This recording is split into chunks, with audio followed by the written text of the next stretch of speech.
नमस्कार. रावित भावमध्ये आपल्या सर्वांचं स्वागत आहे.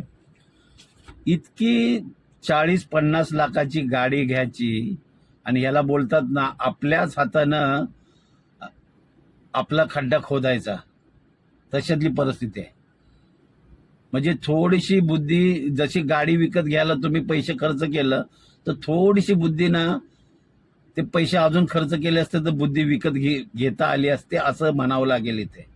पहिला हा व्हिडिओ बघा, नंतर आपण बोलू.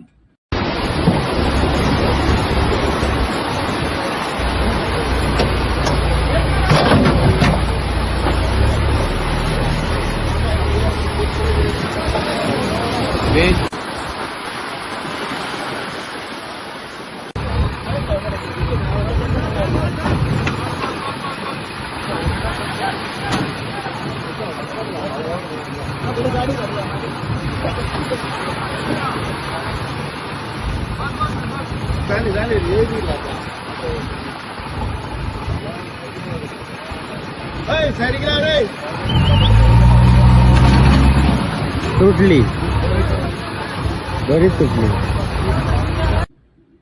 गोव्याचा व्हिडिओ आहे, बघू शकता. कित्येक असे पर्यटक आहेत ना, मजेपोटी. माझं काय मत आहे, तुम्ही ज्या वेळेला पर्यटनाला जाताना तर पर्यटनाचा आनंद घ्या. अशा काही गोष्टी करताना की जिथे ते ना तुमच्या जीवावर बेतू शकतं. आता ही 30-40 लाखाची गाडी, काय फायदा झाला मला सांगा. इतक्या लांब तुम्ही पर्यटनाला आला, पण पर्यटनाच्या नावाखाली हा धिंगाणा हा चांगला आहे का? साधा एक म्हणजे त्याला बोलतात ना सामाजिक भान, म्हणजे सिव्हिक सेन्स, ही गोष्ट असणं खूप गरजेचं आहे.